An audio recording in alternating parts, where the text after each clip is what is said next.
मोहन फूले सिंह जी पाटिल, हेमंत गुलाबराव पाटिल, प्रसाद मोहन पाटिल, शुभम मंगेश पाटिल एवं श्री शिव महापुराण उत्सव समिति सिरपुर। सभी यजमान परिवार के लिए एक बार जोरदार ताली बजाकर स्वागत वंदन अभिनंदन। मैं पाटिल परिवार को बहुत बहुत धन्यवाद देता हूँ, जिन्होंने अपने इस पूरे क्षेत्र का कल्याण करने हेतु सिरपुर महाराष्ट्र में हो रही शिव महापुराण कथा का यजमान पद ग्रहण करा। उसके लिए आपको बहुत बहुत साधुवाद है, बहुत बहुत धन्यवाद है। शिव की कृपा के बिना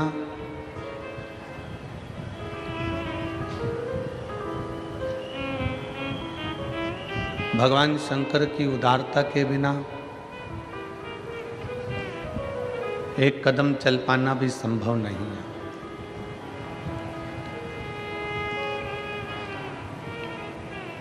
चाहे जिंदगी का सफर हो, चाहे आप इस कथा को 7 दिवसीय तक लेकर जाना चाहते हो,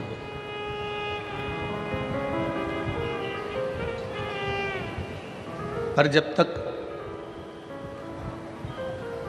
मेरे देवाधिदेव महादेव की करुणा या उनकी दया या उनकी कृपा नहीं होती, तब तक आप आगे नहीं बढ़ सकते।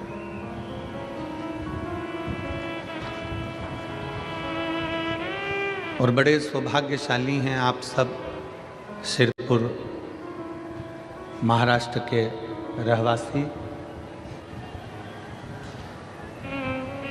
जो इस पवित्र पावन शिव महापुराण की कथा का लाभ 7 दिन तक पंडाल में बैठकर इस कथा का लाभ ले रहे हैं। और तेरी कृपा बिना ना हिले एक भी अणु, लेते हैं श्वास तेरी कृपा से तनो तनो। बखान क्या करूं मैं राखोगे ढेर का, चपटी भभूत में खजाना कुबेर का। हे गंगाधर मुक्तिवार ओमकार तू, भोले ओमकार तू। आयो शरण तिहारी शंभु तार तार तू। उसकी कृपा होती है तब जीव कदम आगे बढ़ाकर भगवान की शरणागति तक पहुंचता है।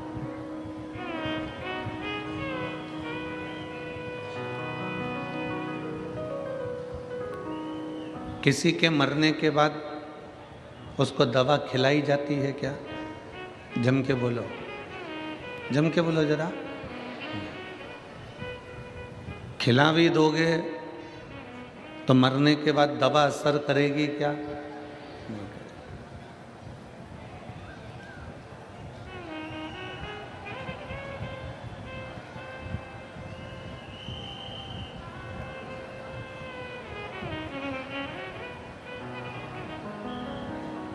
किसी के मरने के बाद दवा का असर नहीं होता।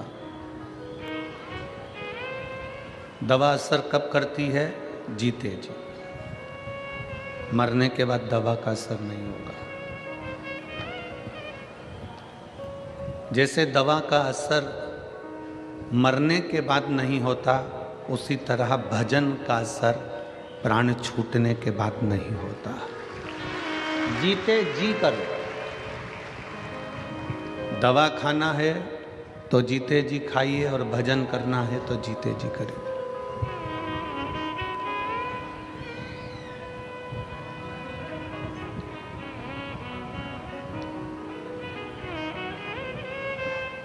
हमारी उल्टी रीति है। बचपन चले गया, जवानी चली गई, अधेड़ी चली गई, बुढ़ापा आ गया, तब हम विचार करते हैं कि अब भगवान का भजन कर लेंगे। अब आप बताना जीजी हो और मेरे जीजा हो, मेरी बेटी हो, बेटा हो, नेत्रों से दिखाई नहीं देगा, कानों से सुनाई नहीं देगा, मुख में से सारा सोफा सेट निकल गया होगा, एक भी दांत नहीं बचा होगा, हाथ कांपने लगेंगे, पाँव के घुटने चल नहीं पाएंगे, कमर से बैठा नहीं जाएगा, तब क्या शंकर का भजन हो पाएगा? मुश्किल है। दवा और भजन, इन दोनों का असर जीते जी होता है। दवा भी जीते जी खा लो तो शरीर में काम आ जाएगी, और भजन भी जीते जी गा लो तो वो आखिरी तक हमारी जिंदगी में काम आता रहेगा। ये दोनों का असर।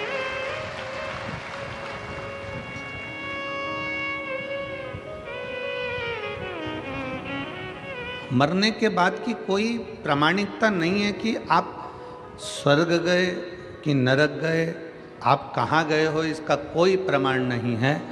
पर इतना जरूर है, शिव महापुराण की कथा कहती है, ये जरूर है कि आप जीते जी अगर भगवान का भजन कर रहे हो तो आप अपने घर को, अपने परिवार को, अपने कुल को, अपने कुटुंब को और अपने गांव को बैकुंठ बना ले रहे हो, कैलाश बना रहे हो और स्वर्ग बना रहे हो।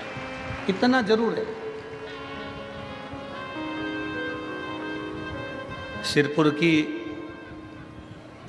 सिरपुर महाराष्ट्र की ये पवित्र समिति, श्री शिव पुराण उत्सव समिति, जिस दिन से कथा लेकर आई है उस दिन से ये समिति ये कथा के ग्राउंड में हर 2 दिन में, 4 दिन में, 8 दिन में, 15 दिन में कोई ना कोई आयोजन करती रही है। आयोजन करती रही।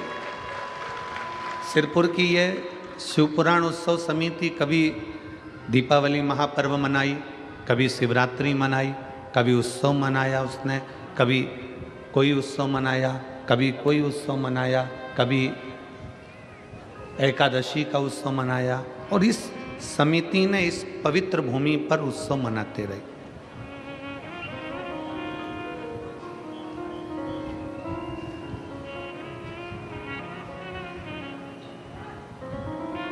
और हमारा इस समिति से निवेदन है, ये शिव महापुराण समिति से निवेदन है, ये कथा होने के बाद आपकी समिति श्री शिवाय नमस्तुभ्यम ग्रुप के रूप में परिवर्तित हो जाए और वो एक ग्रुप ऐसा बने कि सनातन धर्म का कार्य करे।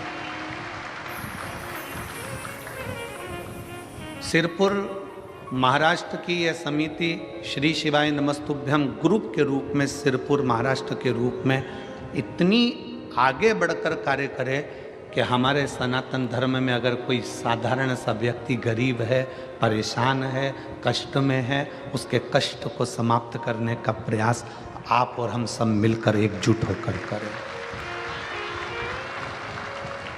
अपने सिरपुर क्षेत्र में बेलपत्री के वृक्ष कम हैं तो बेलपत्री के वृक्ष का रोपण करें। अपने सिरपुर क्षेत्र में निर्माल्य विसर्जन की गाड़ी नहीं है तो उसकी व्यवस्था करी जाए।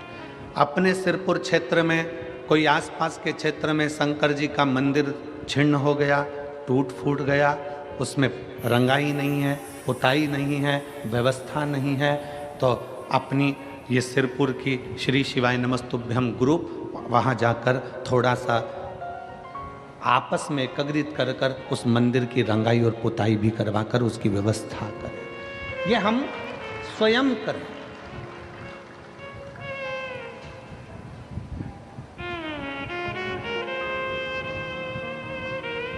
और आपकी समिति के जो पदाधिकारी गण हैं, आज से हमने भी ऐसा क्रम बना दिया कि जितनी जगह कथा करेंगे वहाँ की जो समिति होगी उसको श्री शिवाय नमस्तुभ्यम ग्रुप के नाम से आगे बढ़ाते चले जाएंगे और उस शहर के नाम से उसका पंजीयन बिटले सेवा समिति सीहोर में करवाएंगे। आप बिटले सेवा समिति का एक अंग बनते चले जाएंगे, जिससे कभी आपके क्षेत्र में कोई कार्य है, कोई गरीब बच्चे हैं, उनको पढ़ना है, एजुकेशन की ज़रूरत है, उनके पास में धन नहीं है और वो पढ़ना चाहते हैं, विद्याध्ययन करना चाहते हैं, आपकी समिति से संपर्क करेंगे। समिति सीहोर संपर्क करेगी और उन बच्चों की पढ़ाई का खर्चा बिटले सेवा समिति सीहोर उठाएगी।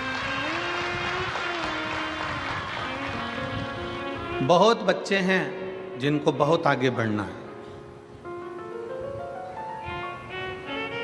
उच्च कुल में है, उनको वजीफा भी नहीं मिल सकता,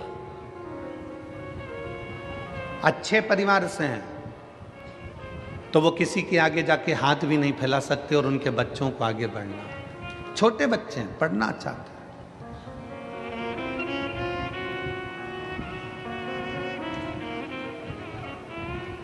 श्री शिवाय नमस्तुभ्यम ग्रुप एक मालेगांव में है, श्री शिवाय नमस्तुभ्यम ग्रुप एक छत्रपति संभाजी नगर में है, श्री शिवाय नमस्तुभ्यम ग्रुप ऐसे ही आगे बढ़ते बढ़ते अपनी संस्थाओं को बिटले सेवा समिति से जोड़कर जो बच्चे पढ़ना चाहते हैं, विद्याध्ययन करना चाहते हैं, जो सनातनियों को कहीं ना कहीं तकलीफ है, वो समिति से संपर्क करके पहले ग्रुप से संपर्क करेंगे, ग्रुप समिति से संपर्क करेगा और ऐसे हमारे सनातन धर्म की रक्षा के लिए आप और हम सब अग्रण्य खड़े रहें।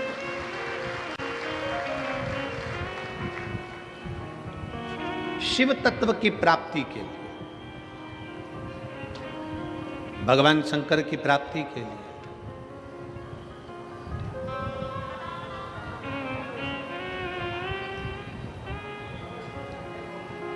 हमने इतनी कथाएं करी हैं, पर सिरपुर जैसा उत्साह सिरपुर के बच्चे बच्चे का उत्साह नहीं देखा है। ऐसा उत्साह देखने को नहीं मिला। पूरा सिरपुर का एक एक व्यापारी, एक एक बच्चा, चाहे वो ब्राह्मण हो, चाहे वो क्षत्रिय हो, चाहे वो वैश्य हो, चाहे वो शूद्र हो, चाहे वो किसी वर्ण का हो, चाहे वो किसी भी रूप में हो,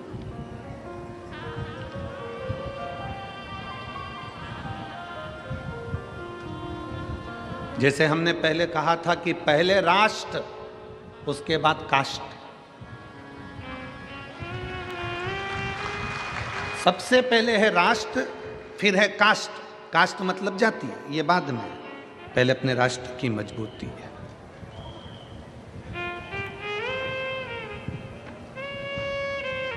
आज इस सिरपुर की पवित्र कथा का लाभ जो आप और हम ले रहे हैं, पूरा सिरपुर का एक एक बच्चा, एक एक जीजियाँ, एक एक बहनें, एक एक भाई इस सिरपुर की इस कथा के आयोजन के सफल बनाने के लिए बच्चे बच्चे रोड पर खड़े हुए हैं और व्यवस्थाओं में लगे हैं। भोजन व्यवस्था, पार्किंग व्यवस्था, जल व्यवस्था, सारी व्यवस्थाएं ये कर रहे हैं।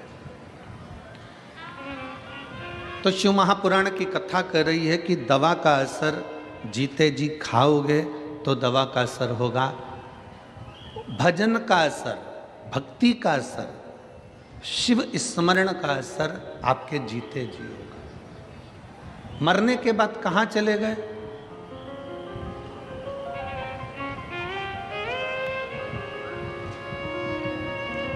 आवाज बढ़वाइए, उधर वो पीछे का पूरा बेल्ट परेशान हो रहा है बहुत देर से, थोड़ा ध्यान रखा करो।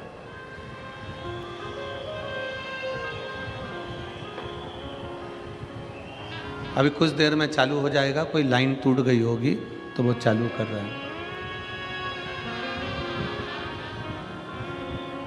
दवा का असर जिंदा रेते में हो सकता है, भजन का असर जिंदा रेते में हो सकता है। मरने के बाद की आपकी और हमारी कोई गारंटी नहीं है कि कहाँ होंगे।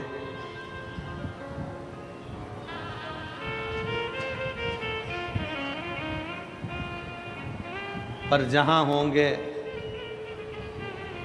वहाँ हमारे शिव को याद कर रहे होंगे, इतना जरूर है, बस इतना।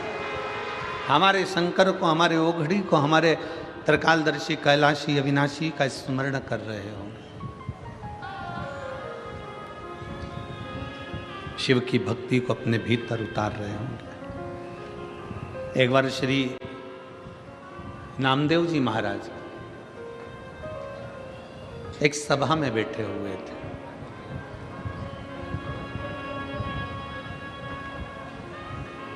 संत शिरोमणि, साधकों के साधक, तपस्वियों के तपस्वी, कीर्तनियों के कीर्तनकार,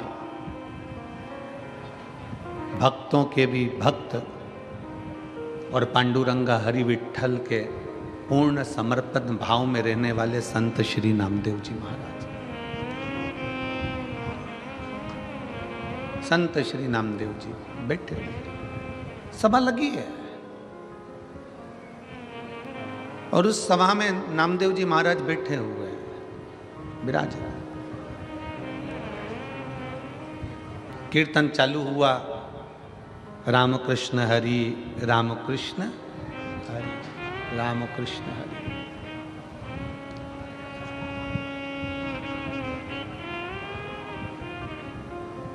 एक सिर फिरा सा एक कोई व्यक्ति नामदेव जी के पास आ गया और नामदेव जी के पास आकर बोला, नामदेव जी, आप अभी प्रवचन में कह रहे थे कि भगवान हर जगह पर विराजमान है, भगवान हर जगह पर बैठा है। कुत्ते के पीछे, स्वान के पीछे आप घी की कटोरी लेकर भाग रहे थे। कुत्ते में भी आपने परमात्मा को देख लिया, हर एक में परमात्मा का दर्शन कर रहे हो,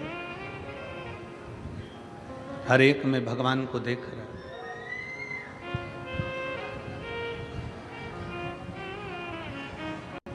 व्यक्ति ने कहा, नामदेव जी, क्या ईश्वर दिखता है? क्या भगवान दिखता है?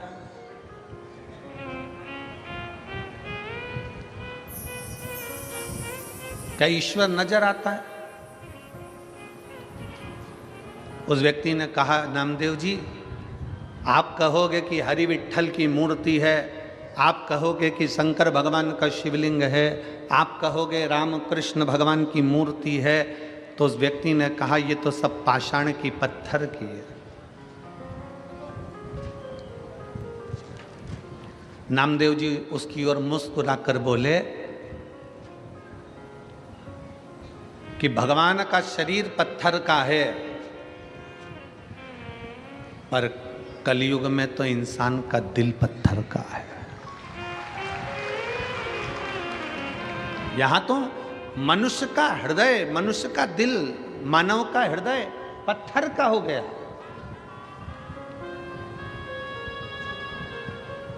पहले के समय में गांव में अगर कोई हाथी आ जाता तो उसको रोटी देते।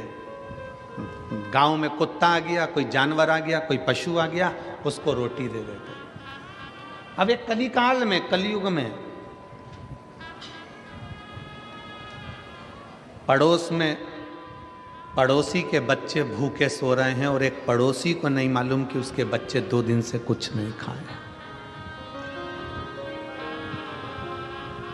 बड़े बड़े शहरों में, बड़ी बड़ी सिटियों में एक ही फ्लैट में लोग रह रहे हैं। पड़ोस के फ्लैट में कौन कितने दिन से बीमार है, कौन एक रोटी के निवाले के लिए तरस रहा है, किसी को नहीं मालूम पड़ता।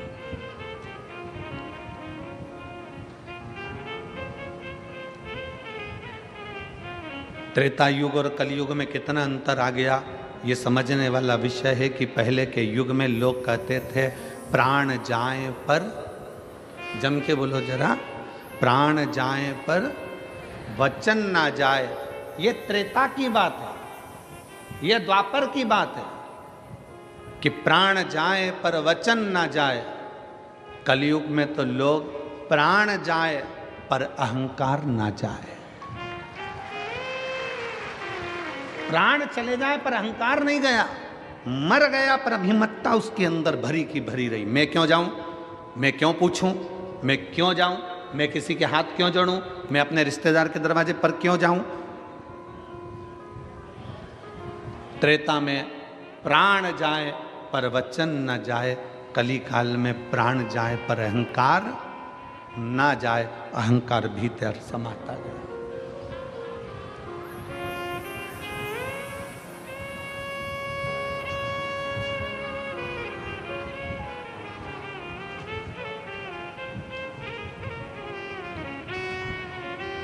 कभी आपको गर्व होना चाहिए,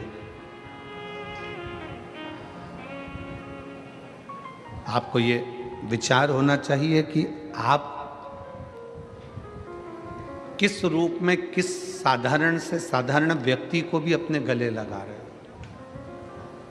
पहले का समय, आज का समय, नामदेव जी कहते हैं बहुत अंतर है। पहले का समय और आज के समय का अंदाजा लगाइए तो पहले के समय पर जानवर को भी, पशु को भी घर से निकलकर भोजन दिया जाता था, और आज के ज़माने में कोई पड़ोस में भी भूखा रह जाए तो उसको कोई याद नहीं करता कि भोजन की ज़रूरत है। पहले के समय में गांव में अगर बेटी रहती थी, किसी के घर में अगर बेटी है तो पूरे गांव की बेटी कहलाती थी। आज के ज़माने में बेटी असुरक्षित सी नजर आती है। ये पहले का समय और ये आज का समय है, कितना अंतर है। पहले के समय में लोग अपने मेहमान को बस स्टैंड तक छोड़ने जाते थे, बस स्टैंड पर लेने जाते थे, रेलवे स्टेशन छोड़ने जाते थे, रेलवे स्टेशन पर लेने जाते थे, और रेलवे स्टेशन या बस स्टैंड पर छोड़ने जाते थे तो छोड़ते समय आंख में आंसू आते थे। आज के ज़माने में तो लोग शमशान में छोड़ी आए तो आंख में आंसू नहीं आए, वहाँ पे भी गुटखा मल मल के खाया।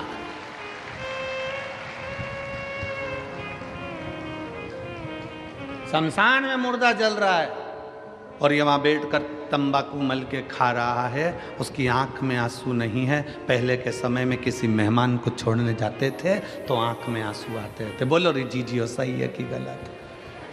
कहाँ गया सब? किस जगह चले गया वो समय? कहां पर पहुंच गया वो समय?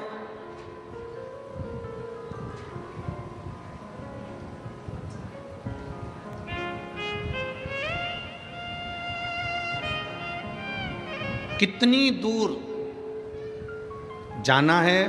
पहले के समय में इतनी गाड़ियां नहीं थी, इतनी व्यवस्थाएं नहीं थी जाने आने के लिए, बस के इतने साधन नहीं थे, ट्रेन के इतने साधन नहीं थे, तो भी पहले के ज़माने में लोग कैसे भी किसी की तबीयत देखना हो, किसी के यहाँ कोई मिलने जाना हो तो बिना कारण के लोग चले जाते थे, अपना समय निकालकर, भले वो पैदल जाना पड़े। आज के ज़माने में जितने यहाँ बैठे हो ना, सबके घर में टू व्हीलर की गाड़ी है, सबके घर में फोर व्हीलर की गाड़ी है। फोर व्हीलर नहीं होगी तो टू व्हीलर तो होगी, बोलो है कि नहीं है ना? सबके यहाँ, सबके घर में अगर फोर व्हीलर नहीं है तो टू व्हीलर है। पहले के ज़माने में तो गाड़ी नहीं होती थी, साइकिल होती थी, बैलगाड़ी होती थी, तो भी लोग मिलने जाते थे, समय निकाल कर पहुँच जाते थे। आज के ज़माने में फोर व्हीलर गाड़ी है, ट्रेन का साधन, हवाई जहाज का साधन, हेलीकॉप्टर का साधन, बस का साधन, गाड़ियों का साधन, टू व्हीलर, फोर व्हीलर सब घर में है। उसके बाद भी अगर कोई रिश्तेदार की तबीयत गड़बड़ है तो कोई मिलने के लिए नहीं जाता, कोई परिचित के पास बैठने नहीं जाता, केवल फ़ोन पर पूछ लेता है और राम राम साम साम कर लिया और जाने का काम खत्म हो गया। पहले के समय में लोग जाते थे, बैठते थे, बात करते थे और उसका दुख हरते थे।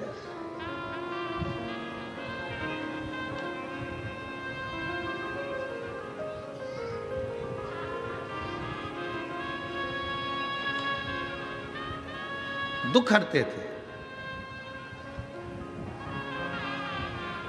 हृदय में थोड़ा सा भी अगर दुख होता था किसी के तो उससे मिलने पहुंच जाते थे। बोलो सही है कि गलत है? पहले के समय में घर में इतने कपड़े नहीं होते थे, इतनी अलमारियां भरी नहीं होती थी। पहले के समय में घर में इतने कपड़े नहीं होते थे, फिर भी घर में रहने वाला गरीब भी अपना पूरा तन ढककर रहता था, और आज पूरी अलमारी भरी होती है और व्यक्ति नंगा घूमता है।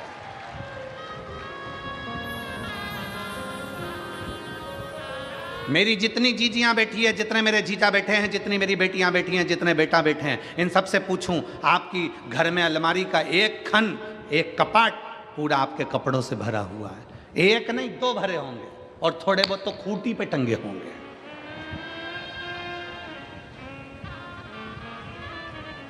पहले के जमाने में कपड़े नहीं थे तो भी गरीब से गरीब व्यक्ति भी अपना पूरा तन ढककर चलता था, तन ढका करता था। आज के जमाने में कमरा कपड़ों से भरा पड़ा है तो भी आदमी नंगा घूम रहा है। ये शर्म की बात है, ये शर्म की बात है। इतने कपड़े, एक से एक बढ़कर परिधान, एक से बढ़कर एक बढ़कर कपड़े।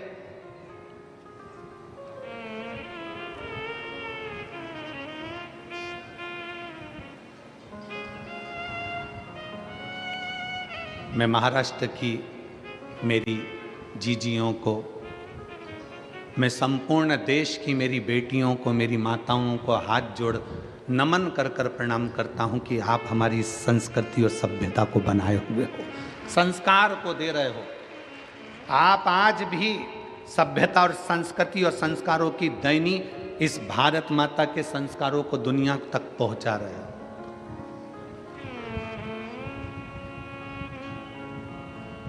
कितना बदलाव, कितना बदलाव।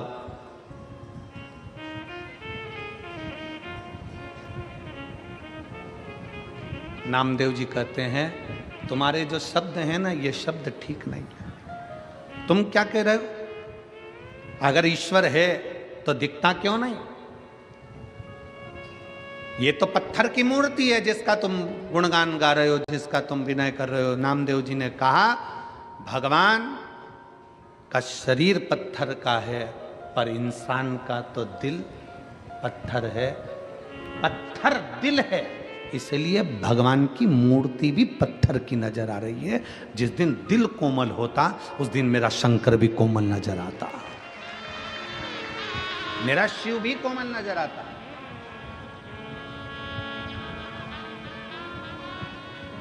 मेरा शंकर भी कोमल दिखता। हमारे मन, हमारे विचार, हमारी सोच हमें परमात्मा के करीब में लेकर जाती है। हमारे विचार हमें शंकर के करीब में लेकर जाते हैं। हम कितने अच्छे विचार लेकर जिंदगी के इन पहलुओं में आगे बढ़ेंगे तो हम उन्नति की ओर बढ़ते चले जाएंगे।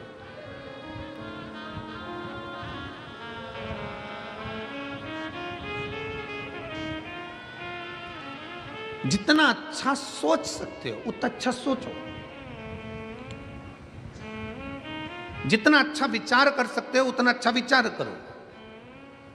परमात्मा ने, मेरे शंकर भगवान ने, मेरे भोलेनाथ जी ने, मेरे शंभू ने, मेरे त्रिकालदर्शी ने, मेरे महाकाल राजा ने, मेरे कुबेरेश्वर महादेव ने कुछ चीजें मनुष्य को फ्री दी है। पहले नंबर पर नींद परमात्मा ने फ्री दी है, इसका कोई पैसा नहीं लगता। रात को सो तो प्रेम से सो, चिंता छोड़कर सो। मेरे परमात्मा ने कुछ चीजें फ्री दी है। पहले नंबर पर नींद, दूसरे नंबर पर शांति। मेरे परमात्मा ने नींद अगर दी है और शांति मेरे परमात्मा ने दी है तो फ्री दी है। जिस दिन बन सके उस दिन शंकर की शरण में बैठना, उसका श्री शिवाय नमस्तुभ्यम का स्मरण करना, उस दिन शांति का अनुभव करोगे। आनंद मेरे भोले बाबा ने फ्री दिया है। अकेले भी रहो ना तो मुस्कुराते रहो। अपने कक्ष में दो जनी है ना, पति पत्नी है ना, थोड़ा मुस्कुराने की बात करा करो। पर जब जब पति घर दुकान से आया, ऑफिस से आया, तुम अपने दुकान से आई, तुम अपनी ऑफिस से आई, तुम अपने काम से आई, दोनों पति पत्नी जिस कमरे में पहुंचे हो उस कमरे को दुनिया के लोग कहते हैं गुरुजी पहले के समय में दशरथ जी के समय पर कैकेयी कोप भवन में जाकर बैठी थी। आज के जमाने में लोग अपने बंगले में कोप भवन नहीं बनाते, कोप गुस्सा करने का कमरा नहीं बनाते। हमने कहा पूरा बंगला ही कोप भवन होता है तो अलग से बनाने की जरूरत ही क्या होती है? अलग से कोप भवन बनाने की जरूरत क्या है? पूरा कमरा पूरा महल, पूरा घर को भवन बना हुआ है। एक जगह पर सास रूठी बैठी है, दूसरी जगह पर जेठानी रूठी बैठी है, तीसरी जगह पर देवरानी रूठी बैठी है, चौथे कमरे में ननन मुंह फुला के बैठी है, पांचवें कमरे में काम वाली बाई चौकीदार ये मुंह फुलाए बैठे हैं, छठे नंबर पर सब्जी वाला आता है तो मुंह फुला के आता है, सातवें नंबर पर दूध देने वाला आता है तो बेल पे बेल बजाता है, आ रहे हो कि जाऊं, वो भी मुंह फुला कर आता है, और कचरे वाला आता है तो वो भी हारन बजा कर आता है, कचरा देना है तो दो, नहीं तो ये पड़ा मैं तो ये जाऊं। हर व्यक्ति मुंह फुला कर आता है। और बात करते हो कि दशरथ जी के समय पर एक कोप भवन था जिसमें कैकेयी बैठी थी, आज के जमाने में पूरा घर कोप भवन है। मेरा निवेदन है शंकर के परिवार को देखना, शंकर जहां रहते हैं, कैलाश पर रहते हैं, शमशान में रहते हैं, पर अपने परिवार के साथ आनंद में रहते हैं। पति पत्नी जिस कमरे में रहें उस कमरे से मोबाइल दूसरी अलमारी में बंद कर कर रख दो, और जितनी देर कमरे में रहो उतनी देर प्रेम से रहो। कौन किसकी सुन रहा है? पत्नी अपना मोबाइल लेके, पति अपना मोबाइल लेके उधर पड़ा, और दोनों को चर्चा करना चाहिए अपने बच्चों की लाइफ क्या बनाना है, अपने बच्चों को क्या कराना है, बच्चे कैसे आगे बढ़ेंगे, बच्चों को सर्दी हो रही है, बच्चों के साथ ऐसा हो रहा है, ऐसा विचार करना चाहिए। देखो अपनी बुआ की तबीयत खराब है, वहाँ चलकर देखना चाहिए, मामा जी का स्वास्थ्य खराब है, एक बार वहाँ चलना चाहिए। देखो दुकान से फुर्सत नहीं मिलेगी, आदमी मरते मर जाएगा पर उसे फुर्सत नहीं मिलेगी। इतनी बड़ी शिव पुराण सिरपुर में हो रही है और तुम दुकान खोल कर बैठे हो, कम से कम एक दिन तो दुकान में से निकालिए और सिरपुर की कथा में चलिए। ये अपने को कहना पड़ेगा। वो अपने मोबाइल में मस्त है, तुम अपने मोबाइल में मस्त हो, और पूरी जिंदगी बस ऐसे ही निकलती चली गई, और आखिरी में तुम भी रोते रहे, वो भी रोते रहे। पत्नी कहती रही ये मुझे टाइम नहीं देते, पति कहता है मैं टाइम दूं, मैं तो खुद समय निकाल के दुकान से जल्दी चले जाता हूं, पर जब जल्दी जाता हूं तब ये चंद्र घंटा और कुसमांडा बन जाती है। मैं तो खुद तकलीफ। कहां गया आनंद?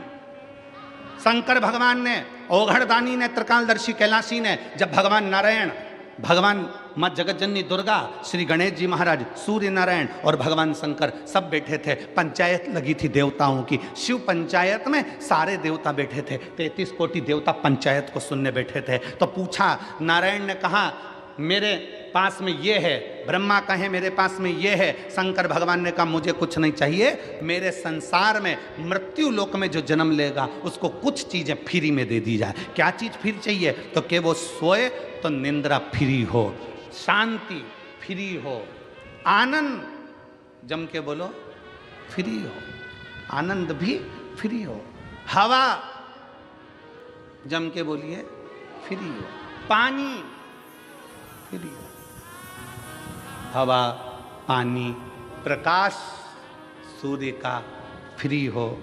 और शंकर भगवान से पूछा और क्या फ्री चाहिए? शंकर जी कहते हैं मनुष्य की श्वास भी फ्री हो, ये मानव की श्वास भी फ्री हो, इसकी कोई कीमत नहीं। शंकर भगवान से पूछा गया ये सब चीजें तुमने फ्री मांग ली है, पर इनकी कीमत कितनी है तुम्हें मालूम है? शंकर भगवान कहते हैं दुनिया के लोगों को मालूम पड़ेगा जब श्वास रुकेगी, तब मालूम पड़ेगा कि श्वास की कीमत कितनी है। पानी जब खत्म हो जाएगा तब मालूम पड़ेगा कि पानी की कीमत कितनी है। हवा जब रुक जाएगी तब ऑक्सीजन की बोतल लगेगी, तब मालूम पड़ेगा कि हवा की कीमत कितनी है। घर से जब शांति चली जाएगी, बाबाओं के दरवाजे पर जाकर कहोगे थोड़ी शांति दे दो, तब मालूम पड़ेगा शांति की कीमत कितनी है। नींद चली जाएगी, डॉक्टर को दिखाओगे, वो 500 रुपये की गोली देगा एक खा के सोने के लिए, तब मालूम पड़ेगा कि नींद की कीमत कितनी है, हवा की कीमत कितनी है। शांति जब चली गई, शांति की कीमत कितनी है। ये सब चीज की कीमत, आनंद जब चले गया जीवन का, तब मालूम पड़ेगा कि आनंद की कीमत कितनी है। शंकर भगवान ने जो जो मनुष्य को दिया है, फ्री में जो जो चीज दी है, आज के जमाने में ये सब कीमती है। इसको समझ कर रखना हमारी जवाबदारी है, इसको संजो कर रखना हमारी जवाबदारी।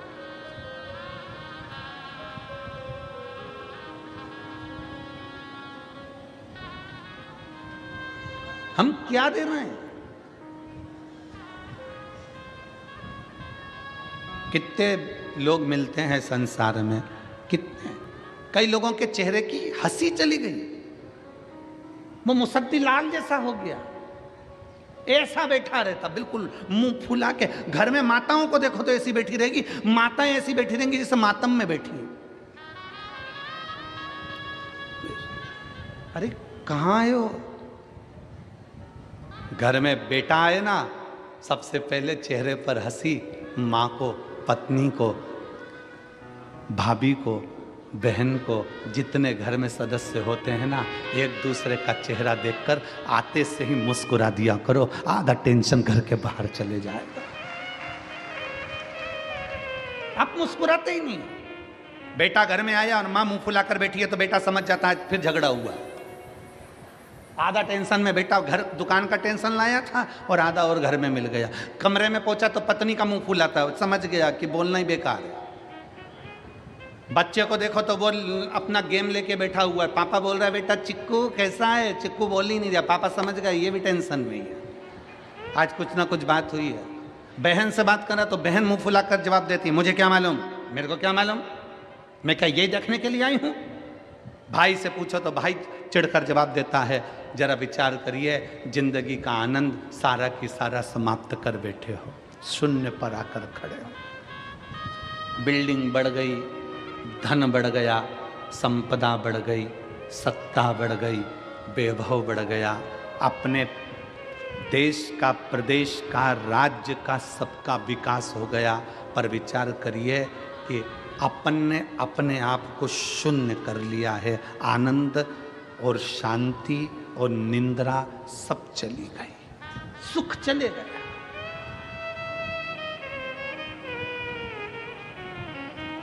शांति चली गई, सुख गया।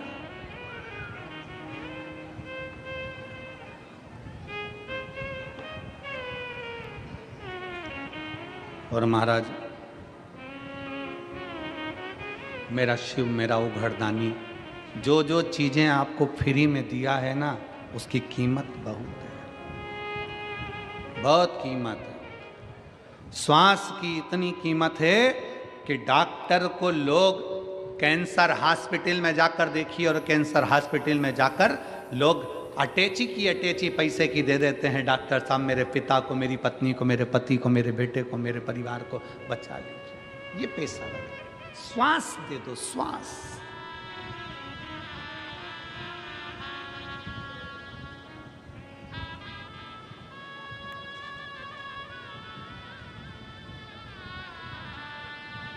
कितना सुंदर नामदेव जी कहते हैं, त्रेता में था प्राण जाए पर, जम के बोलो वचन ना जाए। आज के जमाने में प्राण जाए पर अहंकार,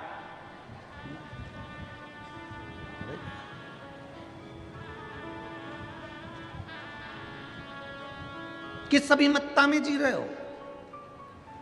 शिव महापुराण की कथा कहती है अभिमान को छोड़कर जियो।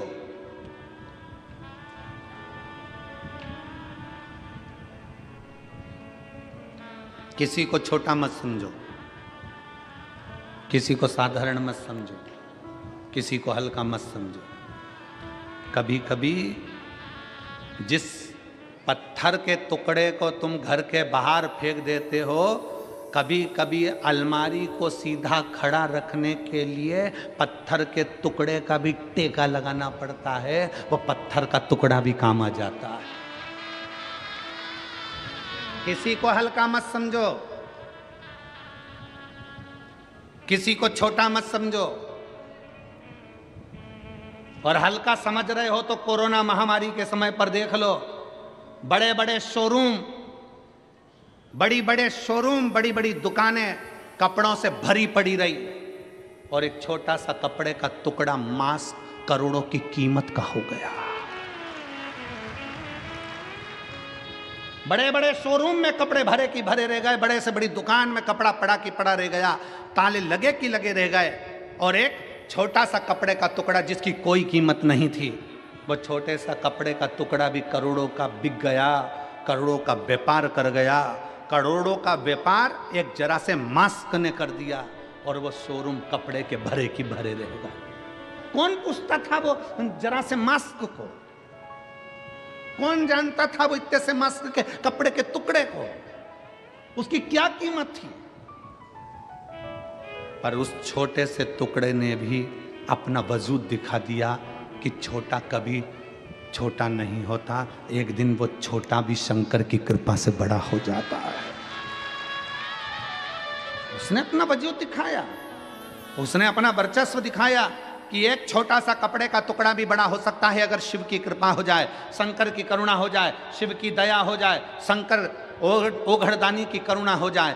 किसी को छोटा मत समझो। लोग कहते हैं ये छोटा है, ये छोटा है।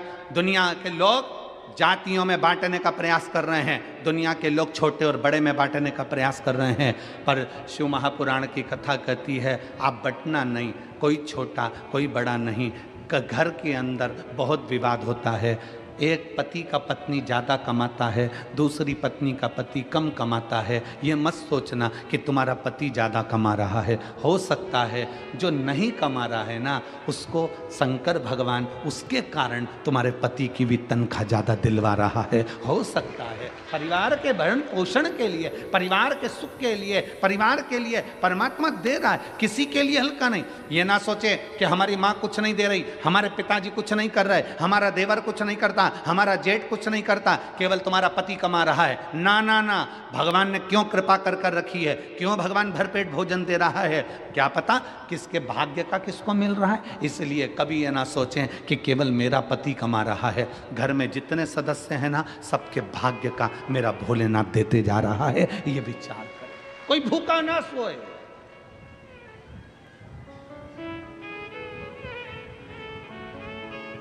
आप सुख को ढूंढिए।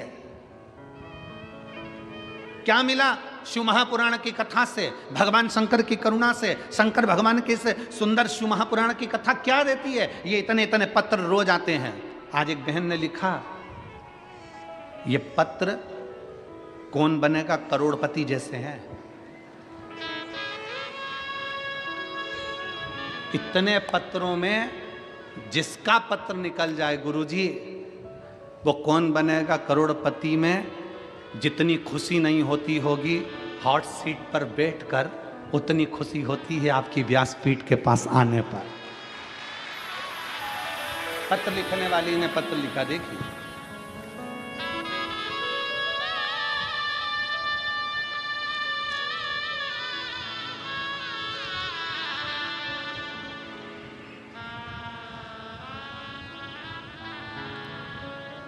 मैं सो जय श्री प्रशांत पाटिल सिरपुर की रहने वाली हूँ। करवंद नाका, हुले सिंह नगर, सिरपुर। कहीं बैठी हो तो हाथ हिला सकती हैं। आ जाओ आ जाओ, हॉट सीट के पास आ जाओ, आइए बता रहा हूँ।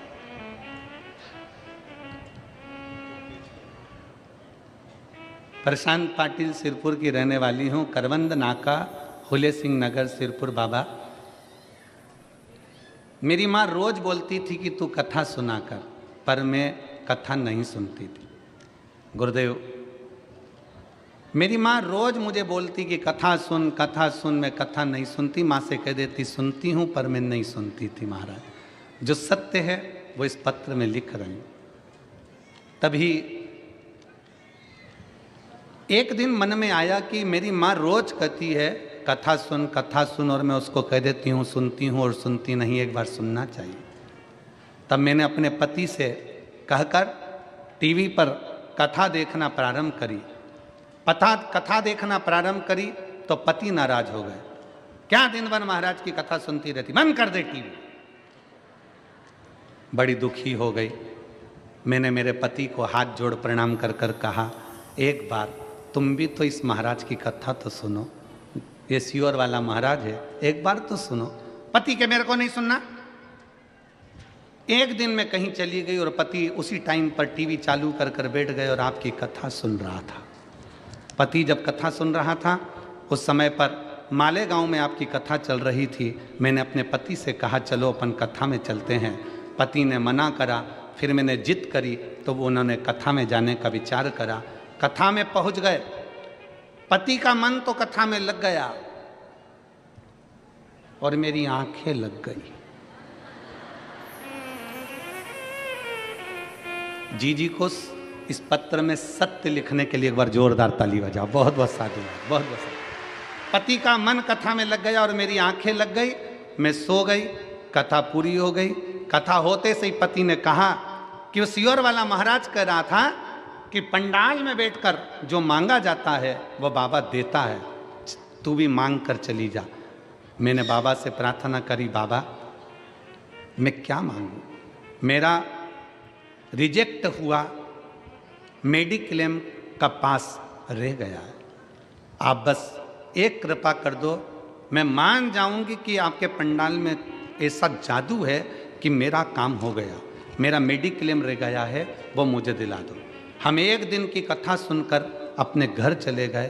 बस घर जाकर थक इतने गए थे भीड़ में कि घर जाकर लेट गए, आंखें लग गई और लगते से ही एक फ़ोन आया और फ़ोन आते से ही खबर करी कि आपका मेडिक्लेम क्लियर हो गया है, आपका मेडिक्लेम क्लियर हो गया। गुरुदेव, आज मैं सत्य वचन कहती हूँ, मेरा मन भले कथा में से हट जाए पर मेरे पति आपकी कथा एक दिन की भी नहीं छोड़ते। मैं भले मन को हटा लूँ पर मेरे पति कथा को नहीं छोड़ते। गुरुदेव, आपका पत्र पढ़ना, अब इस लाइन को पढ़िए, आपका पत्र पढ़ना ये तो एक करोड़पति जैसा खेल है। कौन बनेगा करोड़पति? 10 पत्र में से एक पत्र छटता है, जितना हॉट सीट पर बैठने पर खुशी नहीं होती, वो खुशी आपकी व्यासपीठ के पास आने पर होती है। ये शिव तत्व, ये शंकर है, ये ओघड़ है। जहाँ बैठी हैं दीदी, आइए एक बेलपत्र लेकर जाइए, शिव कृपा।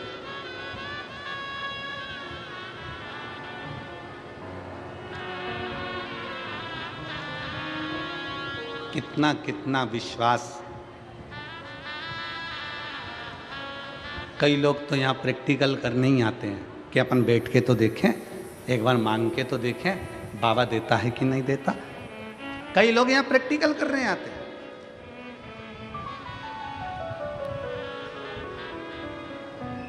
अजय,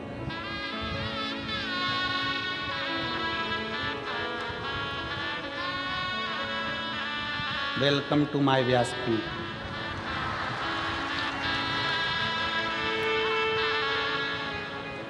प्रशांत पाटिल सिरपुर की रहने वाली हूँ, कवंद नाका, फूले सिंह नगर, सिरपुर। एक बार जोरदार ताली बजाकर स्वागत करो। बहुत बहुत बधाई।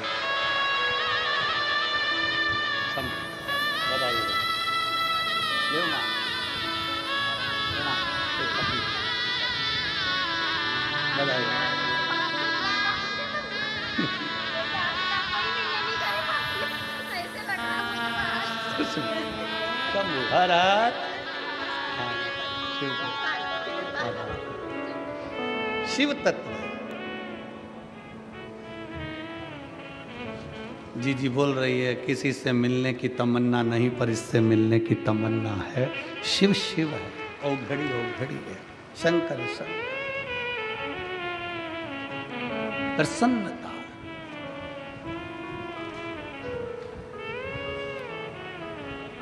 आनंद जीवन का जानना नहीं चाहिए। खुशी, शांति, निंद्रा जाना नहीं चाहिए। प्रसन्नता तुम्हारे चेहरे पर हो। क्या दिया है शिव महापुराण ने? शंकर की कथा ने आपके चेहरे पर प्रसन्नता दी है। एक पत्र और है, जरा ध्यान दो।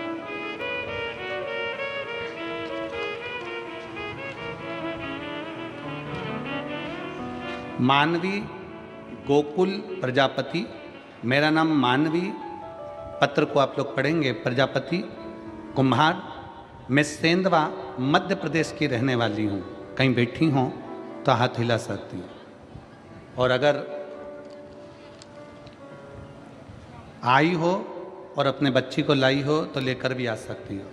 मेरा नाम मानवी प्रजापति है, कुम्हार हूँ मैं सेंधवा मध्य प्रदेश की रहने वाली हूँ। कहीं बैठी हों तो हाथ हिला सकती हैं। अच्छा, आप ही हैं? हाथ हिलाओ एक बार, खंबे के साइड में से इधर आओ। हाँ, हिला दो हाथ, हिलाइए हाथ, हिलाओ वापिस। ठीक है, आ जाओ बेटी को लेकर, आ जाइए। मैं एक लोटे जल का क्या वर्णन करूं, मेरे पास शब्द नहीं है गुरुदेव। मेरी छोटी बेटी काव्या प्रजापति, उसकी आयु 5 साल है। पत्र दिख रहा है ना टीवी पे, जम के तो बोलो, सबको दिख रहा है? पढ़ा करो, साथ में पत्र भी पढ़ा करो। छोटी बेटी काव्या प्रजापति, उसकी आयु 5 साल है। वे न बोल पाती थी न चल पाती थी, बस बिस्तर पर पड़ी रहती थी। हम बड़े परेशान थे, हमने उसको इलाज कराया, हर जगह पर किया, पर कोई फर्क नहीं पड़ा। हम बड़े चिंतित थे। मैं तो बस रोते ही रहती थी। मेरा बड़ा बेटा बिल्कुल अच्छा है, पर बेटी ऐसी क्यों है? मैं रोती रहती थी। हमने उसको इंदौर के बड़े अस्पताल में दिखाया। डॉक्टर कहने लगे कि ये बच्ची ना बोल सकती है ना चल सकती है। इसकी खून की जांच बेंगलोर में भेजी गई। पता चला कि इसको डाउन सिंड्रोम की बीमारी है, जिसके अंतर्गत ये बच्ची न बोल पाएगी, न सही से बैठ पाएगी, न चल पाएगी, न सुन पाएगी। मैं बहुत रोने लगी। किसी ने बताया आस्था चैनल पर सीहोर वाला कोई महाराज आता है, शिव महापुराण की कथा करता है, उसे सुनो। मैं ये से चीज़ों पर विश्वास नहीं करती, पर मैं मेरी बेटी के लिए कथा सुनना शुरू किया। फिर 2022 में सीहोर रुद्राक्ष महोत्सव में गई। वहाँ भीड़ बहुत थी, फिर भी मैं रुद्राक्ष को लिए भीड़ में खड़ी रही। वहाँ रुद्राक्ष लिया, कंकर शंकर की पूजन कही, बाबा को रुद्राक्ष रात को लाई और बाबा को प्रणाम कर कर रुद्राक्ष को तांबे के कलश में गलाती। फिर वही जल शिव जी को चढ़ाती और बेटी को पिलाती। फिर आपकी कथा जलगांव में थी, मेरी बेटी को लेकर आई। 4 दिन की कथा सुनी, धरती को नमन किया, वहीं पर बेटी को सुला देती, मिट्टी उसके शरीर पर लगा देती, बाबा को प्रार्थना करती। इसका शरीर काम नहीं कर रहा, न सुन सकती, न बैठ सकती, न बोल सकती, न चल सकती। आज मैं बाबा को प्रणाम करने के लिए आई हूँ। पंडाल का बैठकर कथा सुनने का फल क्या है? आज मेरी बेटी पूरी तरह से स्वस्थ हो गई, बोलने भी लगी, चलने भी लगी, सुनने भी लगी और बाबा की कृपा से स्कूल जाने भी लगी। मैं बाबा को प्रणाम करने आई हूँ, जिसका फोटो मैंने आगे लगाया है और बेटी भी आई हुई है, फोटो लगाया है। फोटो देख सकते हैं पंडाल में एलईडी पर, आप लोग इस बच्ची का फोटो भी देख सकते हैं। ना चल सकती थी, कमर से काम नहीं करती थी, कमर से पूरे पलंग पर पड़ी रहना, ना पैर ना हाथ, ना सुनना ना बोलना, बस पड़े। हम तो बाबा के भरोसे चलते हैं, हम तो बाबा के भरोसे चलते हैं। ये दुनिया वाले जलते हैं, ये दुनिया वाले जलते हैं, हम तो बाबा के भरोसे चलते हैं, हम तो बाबा के भरोसे चलते हैं। उठकर बैठ नहीं सकती थी, पलंग पर पड़ी रहती थी। कमर काम नहीं करती, पाँव काम नहीं करता, हाथ काम नहीं करता, नेत्र काम नहीं करते, श्रवण शक्ति काम नहीं करती, बोलने की शक्ति काम नहीं करती।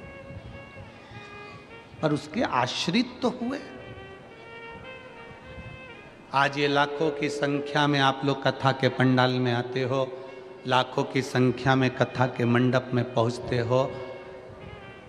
जो आते हैं कथा के पंडाल में, उनकी चिंता मेरे भोलेनाथ को लग जाती है कि अब आया है तो कुछ ना कुछ देना ही पड़ेगा, आया है तो देना ही पड़ेगा। जैसे किसी के घर शादी में गए हो तो चिंता तुम्हें पड़ जाती है कि गए हो तो 500 का लिफाफा, तो 500 का नहीं दे हो तो 100, 50, 200 का, आजा बेटा, 100, 50, 200 का तो लिफाफा देना ही पड़ेगा। एक बार ताली बजाओ ये बेटी के लिए, जिसकी कमर पाँव शरीर काम नहीं करता था और आज चलकर बाबा के धाम पहुंची है। चलो बाबा,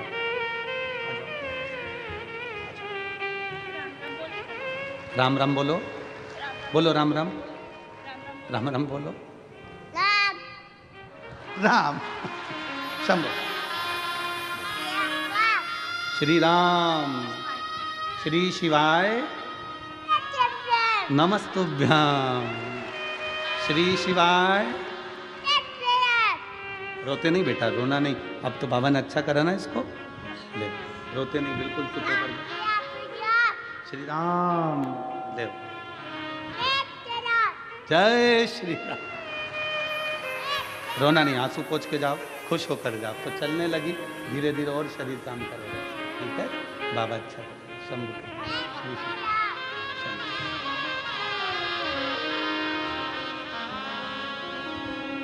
अरे लुटा दिया भंडार काशी वाले ने, कर दिया माला माल काशी वाले ने। जो जैसी भावना लाया वो वैसा ही फल पाया।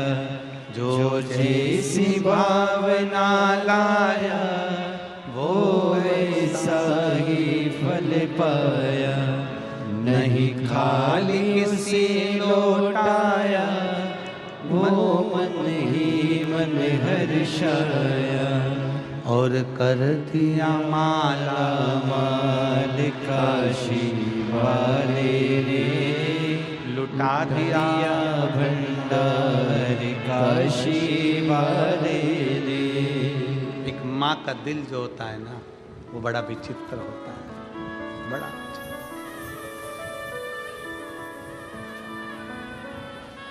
नंदुरबार में जब हम कथा करने गए थे ना, नांदगांव में कथा करने गए, तो एक लड़के ने पूछा था, गुरुजी प्रेम अंधा होता है क्या?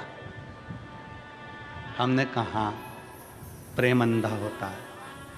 एक माँ के गर्भ में जब बच्चा आता है ना, माँ उसको बिना देखे प्रेम करने लगती है, इसलिए प्रेम अंधा होता है। एक माँ का दिल क्या होता है ना, जिसकी बेटी पलंग पर केवल पड़ी रहे, ना शरीर काम करे, ना हाथ पैर काम करे, ना बोल सके, ना देख सके, ना सुन सके, उस माँ की दशा का अंदाज़ा लगाइएगा कि उसकी बेटी अगर थोड़ी बहुत भी चलने लगे और थोड़ा बहुत बोलने लगे और सुनने लगे ना, तो उस माँ से पूछना कि ज़िंदगी की सबसे बड़ी खुशी उस माँ को मिल जाती है। उस माँ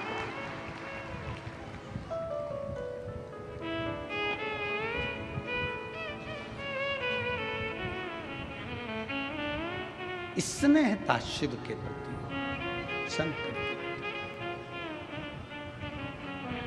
आप आए हो, इतनी लाखों की संख्या में पहुंचे हो, तुम्हारा टेंशन शंकर जी को है।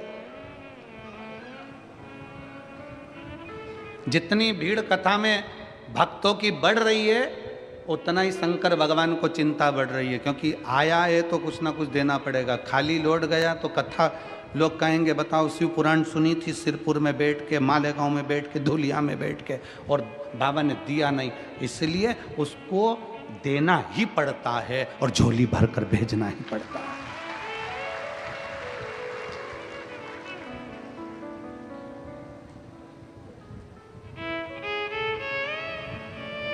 9 तारीख से 11 तारीख तक दुबई में कथा है, 3 दिवस की। 9 दिसंबर से 11 दिसंबर तक त्रिवेणी शिव महापुराण की कथा भारत में 1 बजे से 4 बजे तक आस्था चैनल पर आएगी, और वहाँ 11:30 बजे दुबई में चलेगी एयरपोर्ट रोड पर। तो कथा का लाभ आप दुबई वासी अल गलहोत Dubai airport road Le Meridien Dubai hotel and conference centre में ये कथा है। कोई शुल्क नहीं, वहाँ भी निःशुल्क।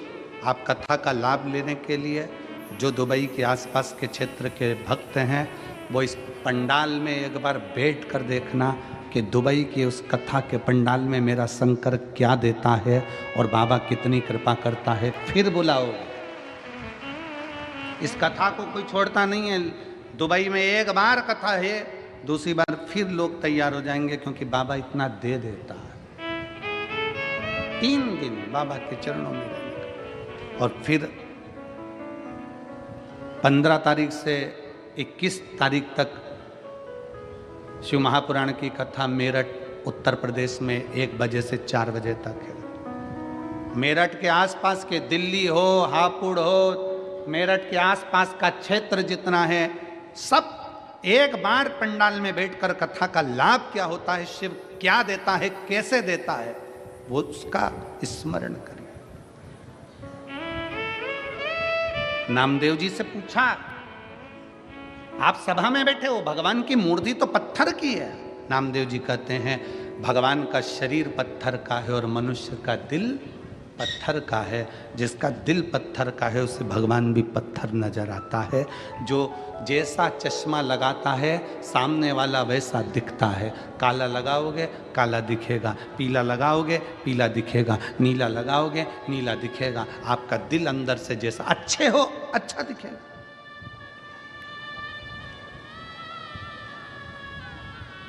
क्यों हम इतनी शर्त से व्यासपीठ पर बैठकर बोल देते हैं कि शंकर जी झोली भरेगा? क्योंकि हमें भरोसा है उस पर, देखा है उसको।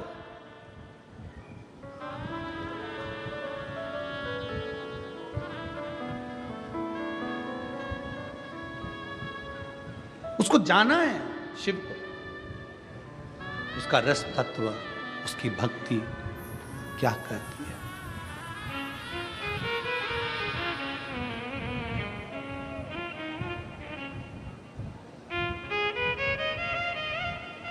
किसी के घर में शादी में गए हो, उसका फर्ज है खाना भी खिलाएगा, रुकाएगा भी और बाद में कुछ ना कुछ देकर भेजेगा भी। फर्ज उसका है, वो देकर भेजेगा। आप उसकी कथा में आए हो, आप सीहोर वाले महाराज की कथा में नहीं आए हो। कथा किसकी चल रही है? किसकी? जम के बोलो, देवाधिदेव महादेव। सीहोर वाले महाराज की कथा चल रही है क्या कि पंडित दीप मिश्रा ऐसे वैसे यूं, तो उसकी कथा चल रही। कथा किसकी? शंकर की चल रही है। आप शिव की कथा में आए।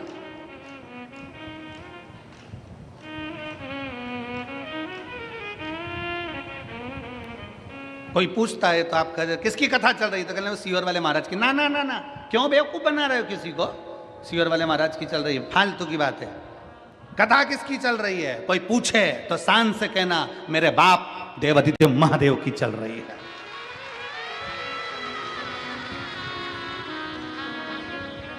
कौन सुनाने आया है? सीहोर वाला महाराज नहीं, सीहोर से कंकर शंकर की भूमि से कुबेरेश्वर महादेव स्वयं इस कथा को लेकर तुम्हारे बीच में कथा सुनाने आए। शिव महापुराण के महत्तम में लिखा है कथा सुनाने वाला शंकर, कथा सुनने वाला शंकर और कथा करवाने वाला शंकर। सामर्थ्य की तो है ही नहीं। भागवत कथा होती तो मनुष्य करा सकता था, राम कथा होती तो मनुष्य करा सकता था, सारी पुराणे मनुष्य करा सकता है। पर शिव महापुराण की कथा मनुष्य नहीं, शंकर स्वयं जजमान बने हैं। ईश्वर जी और गोरा जी, शंकर स्वयं, तुम रुकेश्वर महादेव बनकर कथा को बांच रहे हैं। शंकर स्वयं कथा की व्यवस्था कर रहे हैं। कोई की सामर्थ्यता, मनुष्य की सामर्थ्यता नहीं है कि वो शिव पुराण की कथा करवा ले, बांच ले और सुन ले। कथा वो बांचता है। और जिस दिन कथा बांचने वाले के मन में यह जाए कि कथा मैं बांच रहा हूं, उस दिन कथा कथा नहीं रहती, फिर व्यथा हो जाती है। इसलिए कथा बांचने वाले को चाहिए कि ये शंकर की कथा है। बांचने से पहले विचार करना कि तुम नहीं बांच रहे हो। इस कथा को स्वयं शंकर आपकी कंठ में बैठकर जो बचवा रहा है, जो बांच रहा है, वो उसकी सामर्थ्यता है। आप शून्य हो, शून्य। और जब शून्य हो जाता है व्यक्ति, तभी पूर्ण हो पाता है। जरा विचार करिए, यहां से धुलिया कितना किलोमीटर है? 50। चलो ठीक है, गए हो कभी? अरे बोलो तो जम के, गए हो? चलो, यहां से धुलिया जाओगे, यहां पर लिखा है 50 किलोमीटर धुलिया, ठीक है? जम के तो बोलते जाओ, ठीक है। गाड़ी लेकर चले, आगे बढ़े, 1 किलोमीटर बाद कितना लिखा होगा? 49, फिर 48, फिर 47, फिर 46, फिर 45, फिर 44, फिर 43, फिर 41, फिर 40, ऐसे कम होते होते होते होते होते होते होते जब धूलिया आएगा पास में, फिर 2 किलोमीटर, फिर 1 किलोमीटर, और धूलिया जब आ जाएगा तब क्या लिखा होगा? शून्य, 0। मतलब आप अपनी मंजिल तक पहुंच गए। जब व्यक्ति शून्य हो जाता है तब शिव तक पहुंच पाता है। शून्य हो गए। कथा वाचने वाला अगर सोचे कि मैं शिव पुराण की कथा कर रहा हूं, मतलब आप कथा नहीं कर रहे, आप शून्य हुए ही नहीं हो। आप शून्य हो जाओ कि आप कथा वाचक हो ही नहीं सकते। कथा वाचना शंकर का कार्य है। राम कथा शिव जी ने सुनाई, भागवत कथा शिव जी ने सुनाई, शिव पुराण शिव जी ने सुनाई। राम कथा शिव जी ने सुनाई है माता पार्वती जी को, भागवत कथा शिव जी ने सुनाई है अमरनाथ की गुफा में एक तोते के बच्चे ने सुन ली थी। वो सुखदेव जी हो गए थे, फिर बाद में उन्हें राजा परीक्षित को सुनाई।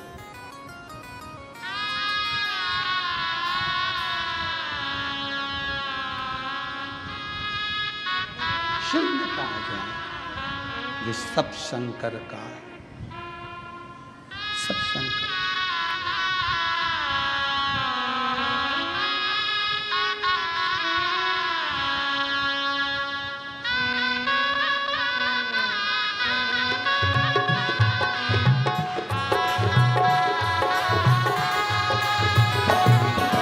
हे भोला शंकरा, हे भोला शंकरा,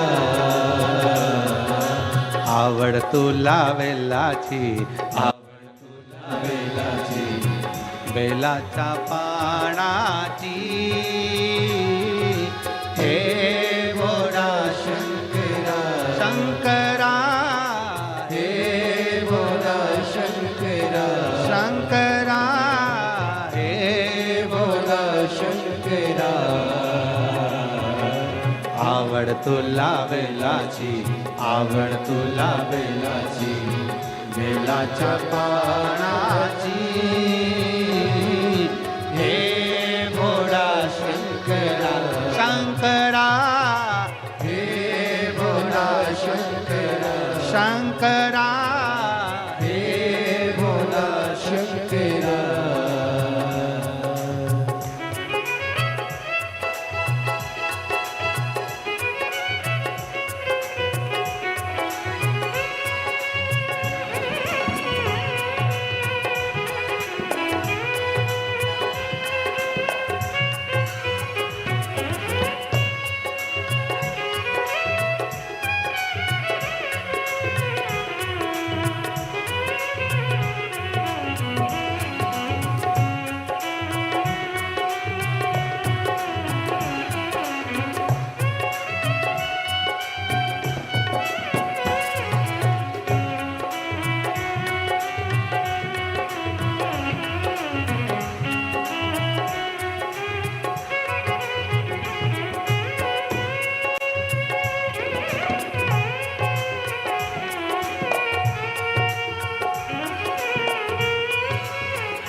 डमरू हाथी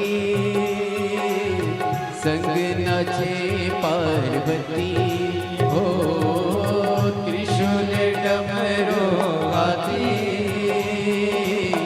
संग नाचे पार्वती हो त्रिशूल डमरू हाथी संग नाचे पार्वती हो त्रिशूल डमरू हाथी संग नाचे पार्वती आवड तुला बेलाची आवड तुला बेलाची बेलाच्या पाण्याची हे बोला शंकरा हे बोला शंकरा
कमरेले लावली लंगोटी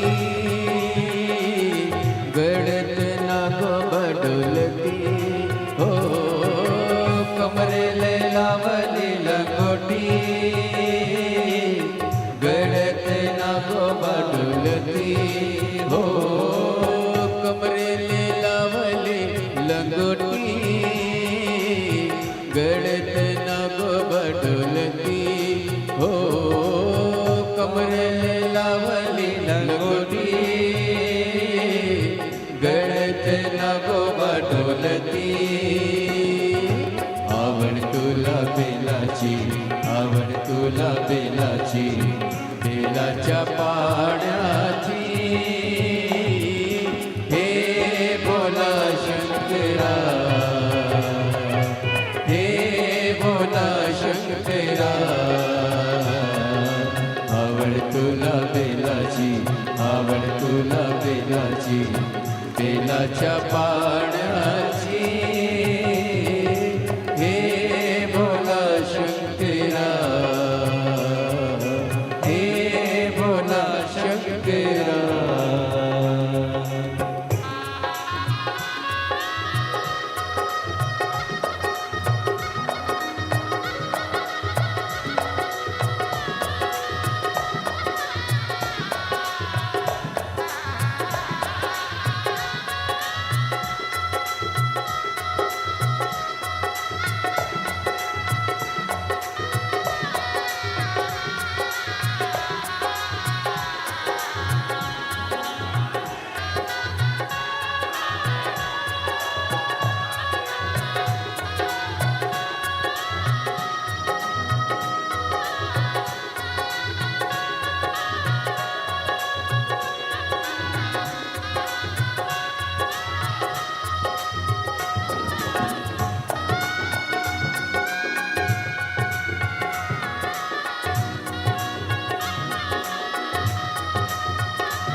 भोलेनाथ आलो तुझ्या दारी, कुठे दिसे ना पुजारी. हो भोलेनाथ आलो तुझ्या दारी, कुठे दिसे ना पुजारी. हो भोलेनाथ आलो तुझ्या दारी, कुठे दिसे ना पुजारी. हो भोलेनाथ आलो तुझ्या दारी, कुठे दिसे ना पुजारी. आवड तुला बेलाची, आवड तुला बेलाची, बेलाच्या पाण्याची. हे भोला शंकरा, हे भोला शंकरा. आवड तुला बेलाची, आवड तुला बेलाची, बेलाच्या पाण्याची. हे भोला शंकरा, शंकरा हे भोला शंकरा, शंकरा हे भोला शंकरा, शंकरा हे भोला शंकरा, शंकरा हे भोला शंकरा. आवड तुला बेलाची, आवड तुला बेलाची, बेलाच्या पाण्याची. हे भोला शंकरा, हे भोला शंकरा, हे भोला शंकरा, हे भोला शंकरा, हे भोला शंकरा.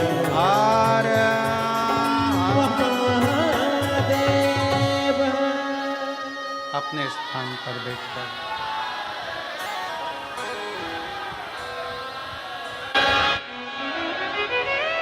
भगवान देवाधिदेव महादेव को अपने मन की बात बड़े भावों के साथ दिल से प्रार्थना करिए, भाव से विनय करिए, निवेदन करिए. जहाँ जगह मिले वहाँ बैठकर बाबा को अपने मन की बात कहिए, दिल से प्रार्थना करिए, भाव से विनय करिए. यही प्रार्थना के लिए पूरा विश्व शिव महापुराण की कथा में पंडाल में पहुंचना चाहता है. जहाँ जगह मिले वहाँ बैठकर दिल से बोलिएगा, सब साथ में बोलना. आपकी और हमारी प्रार्थना शिव स्वीकार करे, इस भाव से बोलिए.